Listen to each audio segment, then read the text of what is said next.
Welcome on in, WIP Daily. Joe Giglio with you. Appreciate everyone subscribing, following the podcast. Of course, leave a review. Wherever you get your podcast, leave a review, a rating for the podcast. 5 stars is always the best kind of review. And leave a comment or a question there. Tucker and I will dive in and talk about some of your questions and your comments on the show here. And, of course, our YouTube page, 94WIP, where we do our live video podcast. And Tucker joins me, as he will in a few minutes here. But let's get into it today as we react to the Eagles preseason game against the Cleveland Browns. And, sometimes preseason games, there's a lot to react to. And sometimes there's not. I imagine next week when the Eagles play the Colts, it's the third preseason game. There'll be very little to react to and really kind of dive into. And the first one is always a little bit weird because you're just trying to get a little bit of what you're seeing. And the guys play for a little bit and you haven't seen football in a while. It's always that second preseason game that I think gives a glimpse of, all right, this is who the player is right now. This is who the player is not right now, and here's what we have to deal with. So I have 7 big takeaways off of last night, leading with and starting with the biggest one, which is Marcus Mariota play. The Eagles have a significant backup quarterback issue right now that has to be addressed. Mariota stinks. I have now seen him 4 practices up close, 3 doing the midday show, 1 I went to the open practice, and now watching him in 2 preseason games on TV. He can't play. I don't know what happened to him, why he never progressed in his career. He is a poor thrower of the football. If it's beyond 5 yards, it's an adventure for Marcus Mariota. And look, 2 pieces of history tell us this is a big deal for the Eagles. Number 1, Jalen Hurts' history, just the player he is, the style of player he is, his short history in the NFL so far, he gets banged up. 2 years in, he gets banged up. So if the NFC East, the difference between, say, the 1 seed and the 5 seed is maybe a game or 2 between the Eagles and the Cowboys, the way it was last year, it's gigantic if the Eagles can't win games if Jalen Hurts misses a game or 2 or 3. That could change the entire complex of the season. And then just look at Eagles history. We could go short-term, long-term. I was just kind of going back through it this morning before we jumped on live here. Look, you go back through it. In the last decade, only one time, has an Eagles starting quarterback from day one started and finished a season, including the playoffs. Only once. That was Carson Wentz's rookie season in 2016. Every other year, it's either been can't finish the season, multiple quarterbacks have to play, and this is not just Wentz. It's been Jalen Hurts as a starter. It's been Wentz as a starter. You go back before that, Sam Bradford. You go Nick Foles, Michael Vick. You go Mark Sanchez. None of these guys could play a full season from pillar to post. And with this Eagles team, it's not just, it used to be 16 games. Now it's obviously 17 games. But now we're talking about at least, I think in most people's expectations, a game or 2 or 3 in the playoffs. For the Eagles to reach their goal, they have to play 20 football games, basically bare minimum. That is through the Super Bowl. 17 regular season, a bye, if that's what they ultimately achieve. And then they have to go play 3 playoff games, including the Super Bowl. 20 football games is a lot to just cross your fingers and say, well, let's just hope Jalen Hurts stays healthy. I have seen very little out of Mariota. Tells me he can win football games. So I am totally disappointed so far in Mariota. The Eagles need a better backup quarterback. I would explore Nick Foles to see what he has left in the tank. Matt Ryan is a name, a local guy that is out there, possibly a trade at some point. Something has to be done because this isn't good enough. Mariota just can't throw the football at a high enough level right now. So Mariota is the first takeaway, clearly. Number 2, and it's the other kind of yin and the yang of the quarterback stuff, is Tanner McKee.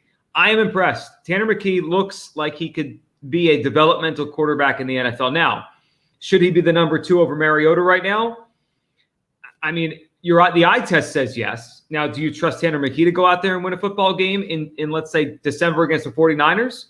I don't. He's played 2 preseason games. Nick Sirianni kind of just laughed off the whole thing yesterday. He said it's very premature to say he's going to jump Mariota. Now, he might. If he keeps playing like he has and Mariota continues to stink, that might happen. I'd rather get a veteran quarterback, dump Mariota, and let McKee continue to develop. But there's something there. I like the way he throws the football. There's a little Nick Foles to him, a young Nick Foles. I also see some Mike Glennon, and I mean that in a positive way. That's an excellent outcome for a 6th-round pick. There's something there with Tanner McKee. You could see it. And his numbers last night were good. They would have been even better if not for some drops. So I thought Tanner McKee, for the 2nd straight week, showed something. He clearly has poise. He has a presence about him on the field. He knows what he's doing out there. as a young quarterback, and he's not afraid of the moment. He's not afraid to put the ball into 50-50 range and give his guy a chance to catch it. He throws with some anticipation. I like what I'm seeing right now out of Tanner McKee as the Eagles' number 3 quarterback. And if he has to be 2, it's an indictment on Mariota. And Mariota should be way ahead of where Tanner McKee is. So McKee obviously really good. The other things that really jumped out to me last night, we'll go through them, kind of quickly here, and then we'll get Tucker's take and really kind of talk more about this big picture quarterback situation. But Nakobe Dean had an interesting first series. I thought he wasn't playing very well. He was kind of twisted around on one play. He was thrown out on another play, but then he made the play down by the goal line to force a fumble.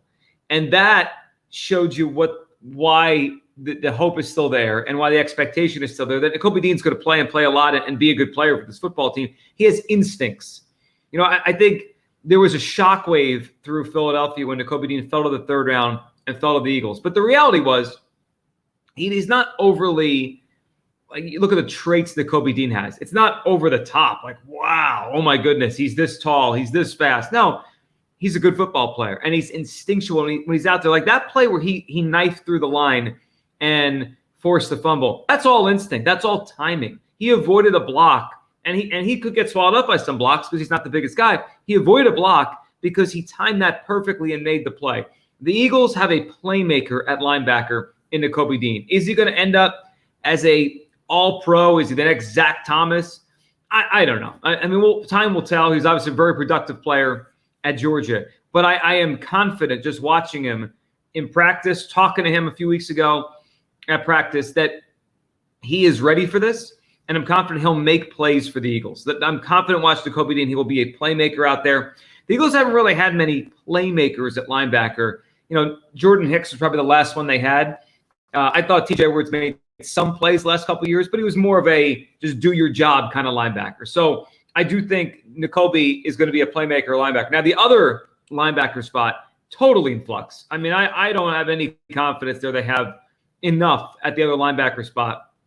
I'm out on Paul Warlow, whatever his name is. I keep messing up Paul Warlow's name because he hasn't earned me getting his name right. Out on him. I think Christian Ellis could play a little bit. He might end up being the guy next to Nakobe Dean.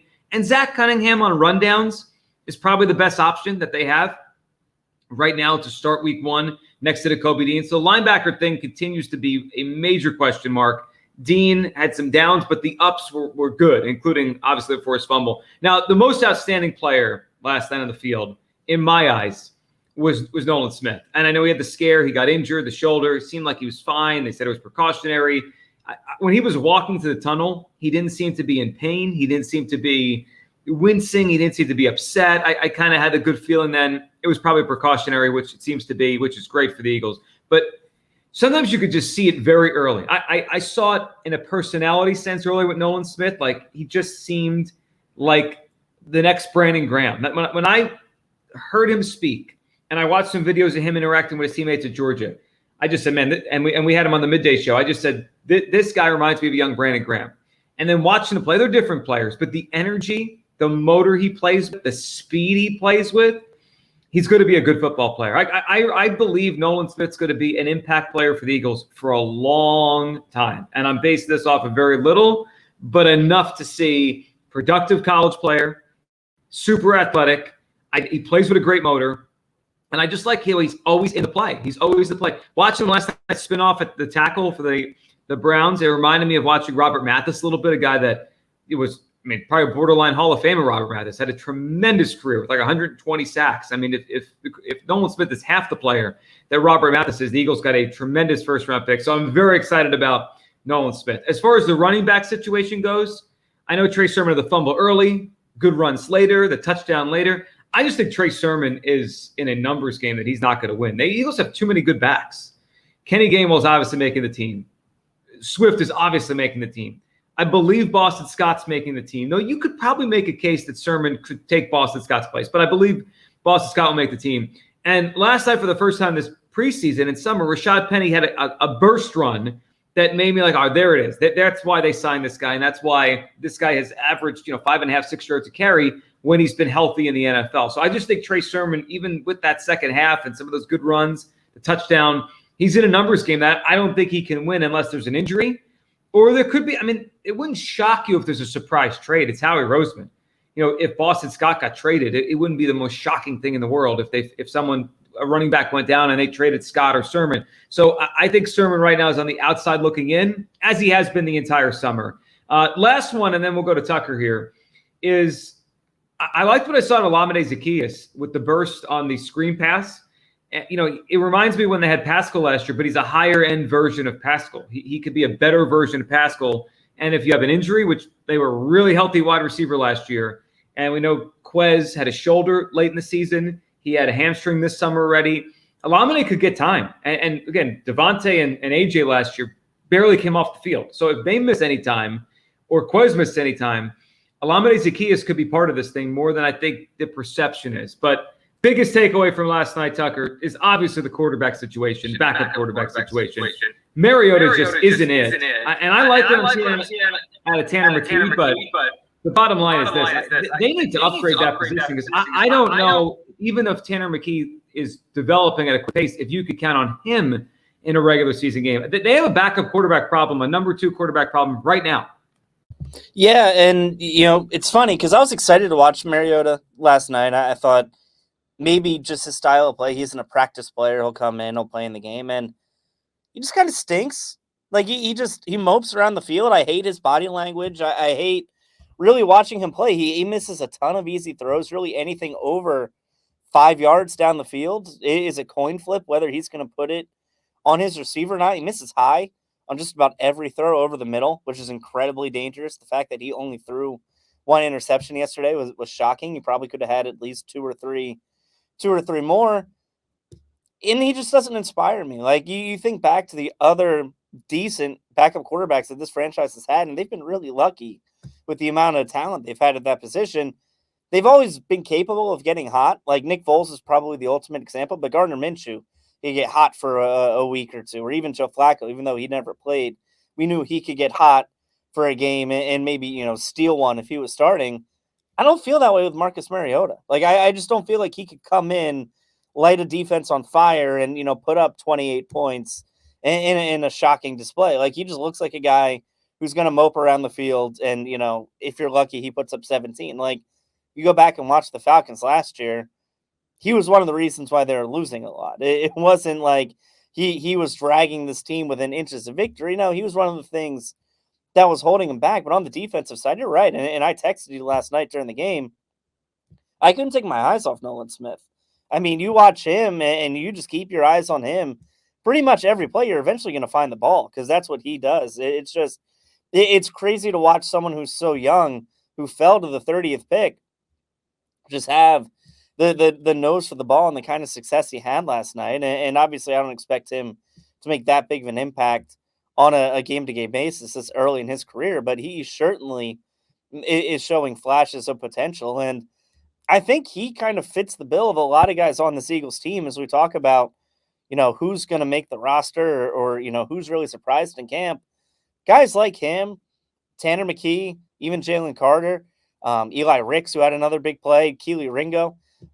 They have a lot of guys on this team who were projected to be drafted a lot higher than the Eagles ended up getting him. Like Tanner McKee, if you go look, before the pre-draft process, some people thought he could be a day 2 pick. The Eagles got him in the 6th round. Eli Ricks was expected to be an early round pick. The Eagles got him undrafted after his struggles this last year at Alabama. Jalen Carter, obviously, expected to be the number 1 pick. The Eagles got him at 9. Nolan Smith, who I think a lot of people would have been happy with if they got him at 9.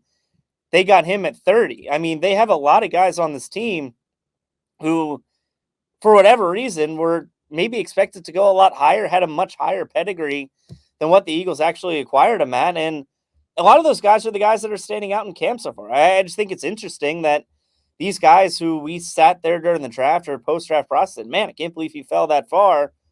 Even Nakobe Dean, like another guy who just seems to be flashing and playing up to the potential that maybe we thought he was before the Eagles selected him. As you say that, it might have been right place, right time. But I thought about this during the game last night, and we'll end with this. Howie Roseman's last 3 drafts, and we got a long way to go to figure out exactly how good these guys are going to be and how productive they're going to be. But if you go back now and look at the last 3 Eagles drafts, starting in 2021, Devontae Smith, Landon Dickerson headlining that draft. Last year, Jordan Davis headlining that draft. Obviously, used a first-round pick on A.J. Brown, so that will kind of put that aside because that's a trade.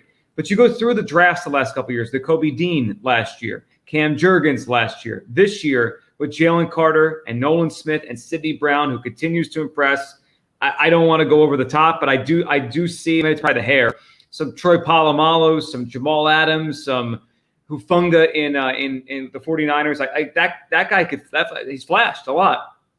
You go through some of these names, Ricks, Ringo. I mean, I wouldn't be shocked if at some point during this season, if these three draft classes start really playing well and we say, this is the best run of drafts Howie Roseman has ever had. I mean, and again, I know the year before this run I'm talking about started 2020, it was the Jalen Hurts draft. It was also the Jalen Reagor draft, but just 2021 on. 2021, 2022, 2023, it looks like they got some really, really good young players here that are going to be part of this thing for a long time.